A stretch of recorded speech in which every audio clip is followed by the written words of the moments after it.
Dwi'n mor hapus I glywed bod Cyfoeth Naturiol Cymru wedi ennill gwobr Cyflogwr y Flwyddyn Cymraeg Gwaith 2022.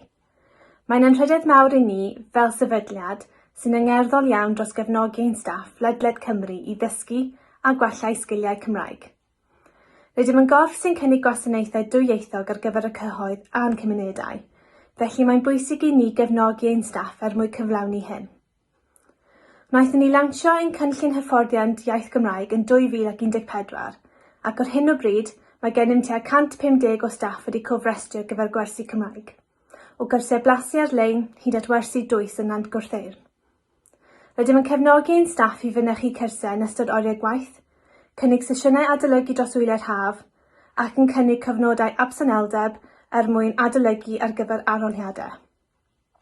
Rydym hefyd wedi datblygu cynllun mentora I ddarparu cefnogaeth ymarferol i'n staff, gyda'r bwriad I gefnogi dysgwyr I gynnal sgyrsiau yn y Gymraeg ac iddyn nhw ddatblygu ac ymarfer beth maen nhw wedi ei ddysgu. Mae ennill y wobr yma yn adlewyrchiad o'r gwaith rydym yn gwneud fel sefydliad, ond hefyd mae'n adlewyrchiad o'r ymroddiad mae'r staff yn cyfrannu'n ddyddiol at y Gymraeg. Dros cyfnodau anodd yn ddiweddar, rhwng digwyddiadau amgylcheddol, Covid-19 a chyfnodau clo, mae'n staff wedi cadw ati I ddysgu a chefnogi I gilydd I ddysgu. Diolch yn fawr iawn.